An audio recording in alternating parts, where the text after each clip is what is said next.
ইয়ানজুরু ইলা সুওয়ারিকুম ওয়া আমওয়ালিকুম ওয়ালাকিন ইয়ানজুরু ইলা কুলুবিকুম ওয়া আমালিকুম। এরে বান্দা বান্দির দল, আমি আল্লাহ পাক তোর চেহারার দিকে তাকাইব না। আমি আল্লাহ তোর কেমন মাল, এই দুনিয়ার ভিতরে তুই কত মালওয়ালা ছিলি, আমি আল্লাহ কোন ব্যক্তির চেহারার দিকে তাকাইয়া বিচার করব না। আমি আল্লাহ কোন ব্যক্তির মালের দিকে তাকাইয়া বিচার করব না। আমার আল্লাহ হাসরের ময়দানে কলবকে নির্ণয় করবেন, দেখবেন কার কলব আমার আল্লাহর জন্য বড় পাগল।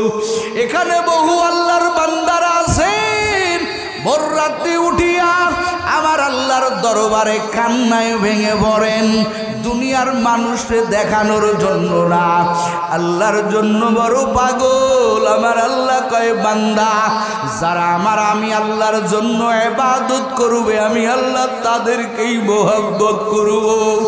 আবু হুরায়রা কয় ভাই, আমার মায়ার নবী বর্ণনা করে বলেন, ওই আমল করেনেওয়ালা যার আমলটা আল্লাহর জন্য হয় নাই, মানুষ দেখানোর জন্য হয়েছে, রিয়া ইবাদত হয়েছে, আমার আল্লাহ পাক ডাইরেক্ট বলবেন তোর আমল মানুষের চোখে হতে পারে, তুই বড় বুজুর্গ ছিলি, তুই বড় বক্তা,